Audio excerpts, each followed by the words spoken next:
আজকের ভিডিওটা রান্নাঘর থেকে শুরু করলাম আর এখন বাজে প্রায় 8:30টার মতো। তো দেখো আমি সকালের খাবারের জন্য দেখো এখানে সেমাই রান্না করে 3 বাটিতে বেড়ে রাখছি। আর এখানে দেখো আমি কি কি রান্না করছি দুপুরের জন্য সবকিছু কিন্তু রান্নাবান্না শেষ। এটা হলো কাঁকরোল ভাজি, তারপরে হলো পাতলা করে ডাল রান্না করছি মসুরের ডাল, তারপরে হলো তিতা করলা ভাজি আলু দিয়ে, এই যে এটা।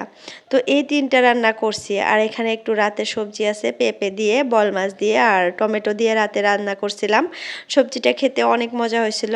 আর এখানে দেখো মেয়ের মানে সুজি রান্না করে রেখে দিয়েছি ঠান্ডা হওয়ার জন্য। আর তোমাদের ভাইয়া আর মেয়ে এখনো ঘুম থেকে ওঠে নাই। আর দেখো অনেকগুলাই বাসন জমে গেছিলো, তো বাসনগুলা কিন্তু আমি বাইরে বের করে রাখছি।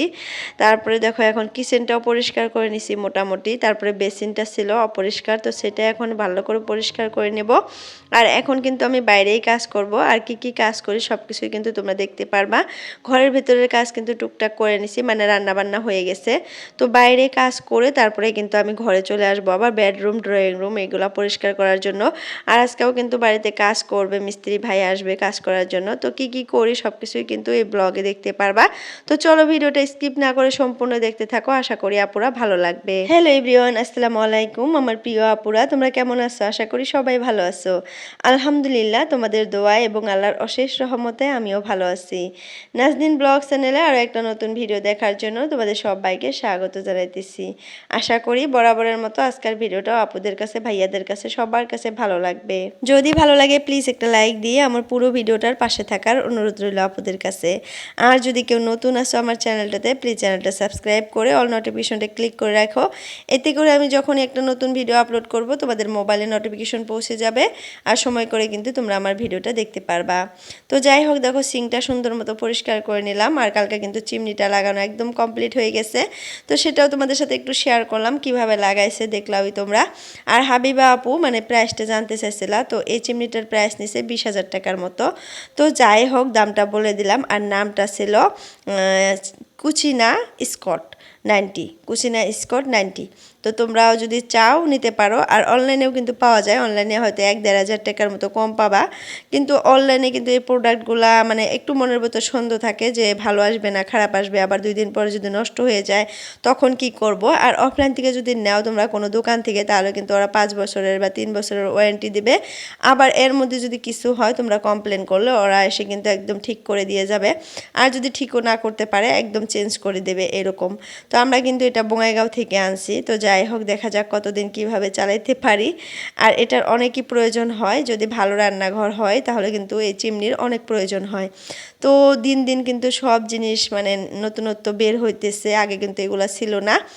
আর আগে মানে রান্নাঘরে মানুষ কিন্তু ওই যে ফ্যান লাগাইতো, তো এখন এটা লাগায় না, এখন চিমনি লাগায় যেহেতু মানে মডার্ন যুগ এসে গেছে। তো যাই হোক এটা লাগিয়ে নিলাম, এটার অনেক দরকার ছিল। তো যাই হোক এখন কিন্তু আরও কাজ করবে তোমাদের ভাইয়া বলছে, মানে বারান্দায় যে টাইলসটা আমরা লাগাইছিলাম না ওইটা ভবিষ্যতে লাগাইতে চাইছিলাম, ভাবছিলাম ভবিষ্যতে যেহেতু ওই দিক দিয়ে আবার রুম বাড়াবে, তো তখন কিন্তু আবার এগুলো ভাঙা ভুঙা করতে মানে টাইলসগুলো নষ্ট হয়ে যাবে।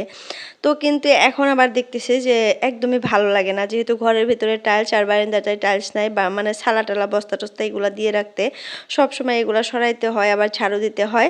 আবার যদি ওইরকম মানুষ আছে দেখা যায় যে বুঝতে পারে না, তারা মানে স্যান্ডেলটা নিয়েই বারান্দায় ঢুকে পড়ে।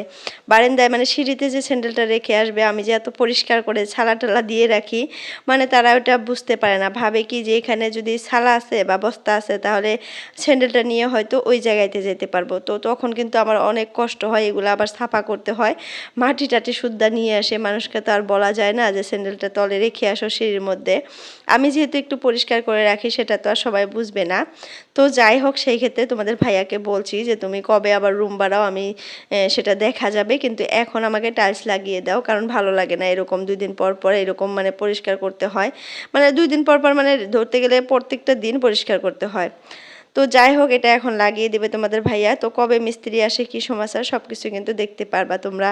তো দেখো এখানে আমি অনেকগুলা বাসন ধুয়ে নিলাম তোমাদের সাথে বক বক করতে করতে। মানে বাইরে যতগুলা মানে ঘরে যে রান্না বান্না করছিলাম যতগুলা বাসন ছিল সবগুলো আমি বাইরে রেখে দিছিলাম। তো সবগুলাই কিন্তু সুন্দর মতো একটা একটা করে বাইরে বসে বসে ধুয়ে নিলাম। আর এইভাবে বসে বসে কাজ করতে কিন্তু এখন আমার অনেক ভালো লাগে, কারণ অনেক দিন থেকে এইভাবে বসে বসে কাজ করা হয় না। এখন রান্নাঘরেও দাঁড়িয়ে থেকে কাজ করা হয়, মানে ধরতে গেলে সারাটা দিনই আমাকে দাঁড়িয়ে থাকতে থেকে থেকে কাজ করতে হয়। তো এখন না মনে হয় একটু বসে থেকে কাজ করলে ভালো লাগে। তো যার জন্য কিন্তু বাসনগুলো আমি বেশিরভাগ বাইরেই ধুই, বাইরে বসে বসে ধুইতেও ভালো লাগে। তো অনেক কিন্তু রোদ উঠে গেছে আজকে, দেখো কত পরিমাণে রোদ উঠছে। আর রাতে কিন্তু অনেক ঝড় তুফান বৃষ্টি হয়ে গেছে। তো তারপরে দেখো দিনের বেলা আবার রোদ উঠছে, তো এটা ভালো লাগে। রাতে বৃষ্টি হয়, দিনে আবার রোদ উঠে। দিনে কাজকর্মগুলো সুন্দর মতো করতে পারি, রাতে বৃষ্টি হলে কিন্তু সুন্দর মতো ঘুমও পারতে পারি। তো এটা কিন্তু অনেক ভালো একটা মজার ব্যাপার। আর রাতে বৃষ্টি হলে না আমার অনেক ভালো লাগে, যেহেতু মানে বাইরে তো দেখা যায় না বৃষ্টি হইতেছে, কিন্তু ঘরের ভিতরে কিন্তু ঠান্ডা ঠান্ডা একটা ভাব, অনেক ভালো লাগে।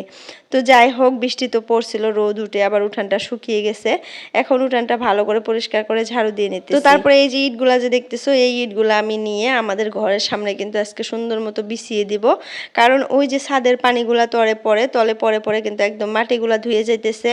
যার জন্য আমি বুদ্ধি করছি যে এখান থেকে কয়েকটা ইট নিয়ে মানে ওই পাশটা সুন্দর মতো বিছিয়ে দিয়ে সুন্দর করে রাখবো, যাতে মাটিগুলা ধুয়েও না যেতে পারে আর দেখতেও মানে সুন্দর লাগবে। তো যাই হোক, দেখো ওই পাশে ঝাড়ু দিয়ে আবার এই পাশে চলে আসলাম ঝাড়ু দেওয়ার জন্য। আর এখন কিন্তু উঠানটা অনেক বড় হয়ে গেছে।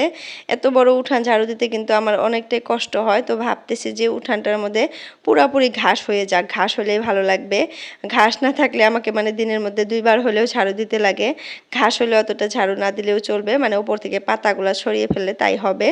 আর অনেক মানুষেরই দেখি উঠানের মধ্যে সুন্দর ঘাস, তো ঘাস থাকলেও কিন্তু সুন্দর লাগে, হাঁটতেও ভালো লাগে আর ভালো লাগে, দেখতেও ভালো লাগে। তো দেখা যাক ঘাস কতটুকু কি সমাচার হয়। তো এখন কিন্তু অনেকটাই ঘাস হয়ে গেছে, তো হতে দিতেছি। তোমাদের ভাইয়াও বলতেছে যে এখন ঘাস হোক, ঘাস হলে মাটিগুলা মানে ঘাসের শিপায় ধরে রাখবে, তা না হলে এইরকম বৃষ্টিতে নতুন মাটি সব কিন্তু ধুয়ে যাবে। আর এখানে দেখো ফুল গাছগুলা কত সুন্দর হয়ে যাইতেছে, একটা একটা করে মানে লাগাইছি। আর এটা কি কি ফুল বলে আমি জানি না, ছোট ছোট স্নেক প্লান্টের মতো দেখা যায়। এটা তো টাইম ফুল, 9টার সময় ফোটে প্রত্যেকটা দিন অফিস টাইমে, খুব সুন্দর লাগে দেখতে। আর এখানে দেখো অনেকগুলা ইট আমি নিয়ে আসছি, মানে ক্যামেরাটা অফ করে আমি ইটগুলো আগে নিয়ে আসছিলাম। তো এখন কিন্তু এই মানে ইটগুলো একটা একটা করে বিছিয়ে দিব, এখানে সুন্দর মতো সেট করে দিব, লাইন বাই লাইন করে সুন্দর করে সেট করব। আর ওই পাশে কিন্তু কালকে একটু করছিলাম, ওইটা ভিডিও করা নাই, তার জন্য তোমাদের সাথে শেয়ার করতে পারলাম না। আর আজকে কিন্তু এই যে ইটগুলা এনে রাখছি, তারপরে দেখো এই যে ভিডিও করতেছি তোমাদের সাথে শেয়ার করার জন্য। মাঝে মধ্যে এরকম কিছু কাজ করি যেগুলা মানে ক্যামেরাটা ঘরে থাকে, স্ট্যান্ডটা ঘরে থাকে, আনাও হয় না আর ভিডিও করা হয় না। আর তার জন্য কিন্তু তোমাদের সাথে শেয়ারও করতে পারি না। আরও অনেক কাজই করি, অনেক সুন্দর সুন্দর কাজ করি আমি, ভালো ভালো কাজ করি যেগুলো তোমাদের সাথে শেয়ার করতে চাই, কিন্তু হয় না, মানে ক্যামেরা করা হয় না, তার জন্য কিন্তু করতে পারি না। তো ইটগুলা বিছানার পরে কিন্তু দেখতে খুব সুন্দর লাগবে, কারণ এদিক দিয়েও কিন্তু ঘাস হয়ে যেতেছে। আর বস্তা দিয়ে রাখছিলাম আগে, যেহেতু বস্তাগুলা সরিয়ে ফেললাম। আর তোমাদের ভাইয়া বলতেছে যে এই ইটগুলা বিছিয়ে রাখো, যখন কলপার প্লাস্টার করব যদি পারি এদিক দিয়েও প্লাস্টার করে দেব। কিন্তু আমি বলতেছি যে এখানে যে আবার সিঁড়ি রুম বানাবা মিশামিশি প্লাস্টার করে, মানে আবার প্লাস্টারগুলো ভাঙতে হবে বা মাটির তলে পড়ে যাবে মিশামিশি। এই ইটগুলোও যদি এরকমভাবে থাকে তাহলে কিন্তু মাটিটা ধুইতে পারবে না। আর ইটগুলো ভবিষ্যতে মানে তুইলা ঘষা অন্য কাজ করা যাবে, তাই না আপুরা কও? বুদ্ধিটা কিন্তু ভালো দিচ্ছি। তো ওইটাই তোমাদের ভাইয়া শুনলো, বললো যে হবে, এরকম করে রাখো তাহলে। আর বেগুন গাছগুলো দেখো সুন্দর করে আমি একদম রাউন্ড করে দিতেছি, যাতে বেগুন গাছটা মানে গোড়াটা একটু আলগা থাকে, ওইখানে আমি সারটার গোবর টবর দিতে পারি, মাটি টাটি দিতে পারি, তাহলে কিন্তু গাছগুলো আরও সুন্দর হবে। আর গাছগুলাই কিন্তু মাশাল্লাহ 2-1টা করে বেগুন ধরতেছে, কালকাও 2টা বেগুন তুলে আমি সবজিতে মিশাল দিছি। আবার মাঝে মধ্যে তুলে তুলে ভর্তাও করি, খেতে অনেক মজা লাগে। গাছের বেগুন খেতে কিন্তু আসলে অনেক সুন্দর হয়। তো যাই হোক, দেখো এই যে ফাইনালি বিছানো কমপ্লিট, আজকে এতটুকুই বিছাইলাম, কালকে আবার বিছাবো ভাবছি। তো কালকাও কিন্তু তোমাদের সাথে শেয়ার করব, কালকা যদি নাও পারি পরশুদিন বিছাবো, কালকে আরও অনেক কাজ আছে, ভাবছি কালকে অন্য কাজ করব। তো যাই হোক, বাইরের কাজ কিন্তু একদম করা শেষ, বাসনগুলাও ধুয়ে নিলাম, উঠানটাও ঝাড়ু দিয়ে নিলাম, তারপরে দেখো ইটগুলাও বিছিয়ে নিলাম। তো বাইরে কিন্তু অনেকগুলাই কাজ ছিল, সেগুলো একদম কমপ্লিট করে হাত মুখ ধুয়ে আমি একদম ঘরের ভিতরে চলে আসলাম। আর ঘরে এসে দেখি আমার আম্মুটা বাসন মানে ওর খেলার বাতিগুলা যতগুলা খেলার জিনিস ছিল সব ঢেলে একদম বসে বসে খেলতেছিল। যেন মাত্র আমাকে দেখলো ওর আব্বুর কাছে চলে গেল। তো ওর আব্বু কিন্তু ঘুম থেকে উঠে পড়ছে, আর মিস্ত্রিও বাড়িতে আসছে, মানে সোলারের কাজ করতেছে। সোলার যে কালকে লাগানো হয়েছে, আর্থিং বানানো হয়েছে, তো সেটা এখনো জয়েন দেয় নাই, ওইটাই হয়তো কাজ করতেছে, আমি অতটাও বুঝি না। তো যাই হোক, ওই পাশে তোমাদের ভাইয়া আর মিস্ত্রি আছে, আর ওইখানে আমার আম্মুটাও আছে, আর ছেলে তো স্কুলে চলে গেছে। তো এখন চলো আমি একটা একটা করে সব কাজ করি। দেখো এখানে দেখো অনেকগুলা মানে বুট দিছিলাম মেয়েকে বাটির মধ্যে খাওয়ার জন্য। বুটের যে ছোকলাগুলা হয় ওগুলো আবার ঘরের মধ্যে ফালিয়ে দিছে, এই একটা অবস্থা। আর আমি কিন্তু ঘরটা ঝাড়ু দিছিলাম না, তার জন্য আর এখন একদম ঝাড়ু দিয়ে নিতেছি। সব কাজ করছি, কিন্তু আমি কি করি নাই, মানে ডাইনিং রুমটাও পরিষ্কার করছি, কিচেনটাও পরিষ্কার করছি। রান্না বান্না যেহেতু কমপ্লিট হয়ে গেছে, এগুলা পরিষ্কার করে রেখে কিন্তু বাইরে গেছিলাম। কিন্তু আমি বেডরুমটা আর ড্রয়িং রুমটা পরিষ্কার করি নাই, কারণ তোমাদের ভাইয়া ঘুমিয়েছিল ওই রুমে। আর ড্রয়িং রুমটা তো পরিষ্কারই থাকে, জাস্ট বিছানার চাদরটা আজকে চেঞ্জ করে নেব ভাবছি, মানে দুইটা বিছানারই চাদর চেঞ্জ করব। তো প্রায় 3 দিন হয়ে গেল চাদরগুলো পেতে রাখছি। আর মেয়ে একটু একটু নোংরা করে, খাবার খায় যেহেতু বিছানায় বসে, তো নোংরা হয়। আর এমনিতে কিন্তু বিছানায় সারাদিন মানে ড্রয়িং রুমের বিছানাটায় মানুষ কেউ উঠে না, সোফাতেই বসে। আর আমরা যে বিছানাটায় ঘুমাই ওই বিছানায় কিন্তু আমরা বিকালে আবার ঘুমাই, আবার একটু একটু সময় যখন একটু সময় পাই বিছানায় গিয়েই একটু রেস্ট নেই। আর আমরা তো ওইরকমই না, সবাই যদি একটু সময় পাই অমনি মোবাইলটা নিয়ে বিছানায় ঘোরাঘুরি করি, মোবাইল দেখি আর সবার ভিডিও দেখি, লাইক কমেন্ট করি এরকম। তো দেখো ঘরটা ঝাড়ু দেওয়ার পর কতগুলা নোংরা বের হলো। তো এখনও কিন্তু আমি বেডরুমটায় যাই নাই, তোমরা আর ভাইয়া উঠছে, কিন্তু আমি এখন পর্যন্ত বেডরুমে গিয়ে বেডরুমটা দেখি নাই। তো ভাবতেছি যে এই ঘরটা একদম পরিষ্কার করে ঝাড়ু দিয়ে তারপরে চলে যাব তোমাদের ভাইয়ার রুমে, আর কি আমার রুমে। তো দেখা যাক রুমটার কি অবস্থা করে রাখছে। আর তোমাদের ভাইয়া কিন্তু অনেকটাই গুছিয়ে নেয়, মানে বিছানার বালিশ টালিশগুলো গুছিয়ে নেয়, মশারিটা খুলে জায়গায় রেখে দেয়, আর কাঁথা দুইটাও কিন্তু ও ভাঁজ করে রেখে দেয়, মানে এইটুকু কাজও করে। আবার রাতে কিন্তু বিছানাটা ওই মানে ঠিক করে ঘুমানোর জন্য। তো ঘরটা কিন্তু ঝাড়ু দেওয়া একদম কমপ্লিট। তো অনেক আপুরাই আমাকে অনেক সুন্দর সুন্দর কমেন্ট করো, তোমাদের মানে কমেন্টগুলো কিন্তু আমি পড়ি, কিন্তু কয়দিন থেকে কমেন্টগুলো রিপ্লাই দেওয়া হইতেছে না, আবার আইডিগুলোর নামও নিতে পারতেছি না, কারণ মোবাইলটা মেয়ের কাছে থাকে, তো যার জন্য কিন্তু পারতেছি না। তো সরি আপুরা, নিব খুব তাড়াতাড়ি তোমাদের নামগুলো নিব। অনেক সুন্দর সুন্দর অনেক আরও নতুন নতুন আইডি থেকে আমার ভিডিও দেখে, লাইক কমেন্ট করে। তো যাই হোক, তোমরা এইভাবে ভালোবাসা দাও। অনেক কষ্ট করে কিন্তু তোমাদের সাথে আমি ভিডিও শেয়ার করি, দুইটা বাচ্চা নিয়ে সংসারের সব কাজ গুছিয়ে রাখি। আর ভিডিও করলে তো জানোই সব কাজ গুছিয়ে করতে হয়। এমনিতে যদি কাজ একটু নড়িনামা করে করি তাও চলে, কিন্তু ভিডিও যারা করে, ব্লগিং যারা করে, তারা কিন্তু জানে ঘরবাড়ি খুব সুন্দর করে গুছিয়ে রাখতে হয়। আর আমি কিন্তু এই জন্যই আর কি ব্লগিং করি, কারণ আমি গুছিয়ে রাখতে পছন্দ করি। আমি ভাবতেছিলাম যে আমি যেহেতু এত সুন্দর করে গুছিয়ে কাজকর্ম করি, যদি আমি ব্লগিং করি তাহলে এটা মানে এগুলা ভিডিও করে সবার সাথে শেয়ার করতে পারবো, হয়তো আমি একদিন সাকসেস পাবো। আর অনেক আপুদের ভিডিও দেখতাম আমি আগে, অনেক আগের থেকে আর কি ব্লগিং দেখতাম, ব্লগ দেখতাম। তো দেখতাম ওই আপুরা অত সুন্দর করে কাজ করে, আর ওই কাজগুলাই আমাদের সাথে মানে সবার সাথে শেয়ার করে, আর কাজগুলা কিন্তু দেখতে ভালো লাগে। তো তখন আমি ভাবতাম যে আমিও তো এত সুন্দর করে গুছিয়েই কাজ করি, তাহলে আমিও যদি এই কাজটা করতে পারতাম তাহলে ভালোই হতো। কিন্তু তখন করতে পারি নাই, কারণ জয়েন্ট ফ্যামিলিতে ছিলাম, আর মানে এক একজনের এক এক কথা, তখন মানে ওইরকম মানে গ্রামের মধ্যে ভিডিও সিডিও এগুলা মানে ছিল না। তারপরেও আমি যখন থেকে স্টার্ট করছি তখনও কিন্তু ছিল না। অনেক কথা শুনছি আমি এগুলা নিয়ে, অনেক কথা শুনছি। এখন মনে হয় আমি 1 মাস থেকে কথা শুনি না, এতদিনে কিন্তু মানুষের অনেক কথা শুনছি। এখন যেহেতু দেখতেছি ওরা যে সবাই ভিডিও করে, মানে সোশ্যাল মিডিয়ারই যুগটা, সোশ্যাল মিডিয়ারই, আর সবাইকে কিন্তু সোশ্যাল মিডিয়ায় দেখা যায় কম বেশি। তো বর্তমান যুগটাই এরকম যে সোশ্যাল মিডিয়ায় অ্যাক্টিভ না থাকলে হয়ই না। দুনিয়ার খবর রাখতে চাইলে সোশ্যাল মিডিয়ায় অ্যাক্টিভ হতেই হবে। আর দেখা যায় যে দেখতে দেখতে এক একটা করে মানে একজন হলেও একটা হলেও ভিডিও বা পোস্ট করে। তো সেই ক্ষেত্রে এখন দেখা যায় যে সবাই সোশ্যাল মিডিয়াতে অ্যাক্টিভ। তো এখন কিন্তু ওইরকম করে আর কেউ মানে কাউকে বলে না আগের মতো। তো আগে কিন্তু এই ভিডিও সিডিও কেউ কিন্তু পছন্দ করতো না। তো যাই হোক, এখন করি, এখন কিন্তু কথা শুনি না। এতদিনে কিন্তু আমি অনেক মানুষের কথা শুনছি, তারপরেও কিন্তু আপুদের সাথে ভিডিও শেয়ার করা বাদ দিই নেই আমি। কারণ আমি ভাবছি যে আমার মানে সংসার আমার, আমার লাইফ, আমার ইচ্ছা সব কিছু আমার, মানে যেহেতু আমার, তো আমার কথা আমাকে চিন্তা করতে হবে। কারো কথা চিন্তা করে, কারো কথা মনে রেখে, কারো কথায় কষ্ট পেয়ে আমি যে এই কাজটা বাদ দেবো এটা হবে না। কারণ আমার লাইফটা নিয়ে আমি মানে বাঁচবো, আর যতদিন বেঁচে আছি আর কি, ততদিন নিজের মতো করে যদি বাঁচতে না পারি তাহলে হয়তো মরেও শান্তি পাবো না। তো যার জন্যই কিন্তু আমি কারো কথা কানে নিই না। আর আসলেই কিন্তু মানুষের কথা কানে নিয়ে যদি তুমি একটা কাজ করতে নিয়ে যদি বাদ দাও তাহলে কিন্তু হবে না। কারণ লাইফটা তোমার সুন্দর মতো লাইফটা যদি সেটেল করতে চাও তাহলে নিজের মতো করে বাঁচো, নিজের মতো করে সব কিছু করো, তাহলেই কিন্তু দেখবা যে একটা সময় গিয়ে তুমি যেভাবে আর কি চলতে চাইছিলা ওইভাবে চলতে পারবা। মানুষ একটা সময় আমাকে এইভাবে বলছে যে তোমার কি খেয়ে দিয়ে কাম নাই, সবসময় খালি ভিডিও ভিডিও করো। তো আমি তাদেরকে উদ্দেশ্য করে আজকেও এই ভিডিওতে বলতেছি যে হ্যাঁ ভাই, আমার খেয়ে দিয়ে কাজ নাই, আমি সবসময় ভিডিও নিয়েই পড়ে থাকি। আর এই যে ভিডিওতে যে কাজগুলা দেখাই এগুলো তোমার মা বাবা তোমার ভাই বোন সবাই এসে করে দেয়। কত টাইমে না মেজাজটা এতটাই গরম হয় আপুরা কি আর বলবো, মানে এই কথাগুলো মনে পড়লে অনেকটাই রাগ উঠে। তো যাই হোক এখন আর মনে করতে চাই না, এখন আর ওই কথাগুলো মনে করে মাইন্ডটা নেগেটিভ নিতে চাই না, মানে নেগেটিভ করতে চাই না। আমার মাইন্ডটা পজিটিভ আছে, পজিটিভই থাক। আমি কারো কথায় এখন কান দেই না, নিজে যেটা ভালো লাগে ওইটাই করি। তো কারোর কথায় কান দিয়ে নিজের লাইফটাকে নষ্ট করার অধিকার আমার নাই। আমার লাইফটা যে আমি কিভাবে চলবো মানে আমি ডিসিশন নেব, কারো কথায় আমি সেটা মানে কারো কথায় আর কি চলবো না, এটা আমি আর কি ভাবি।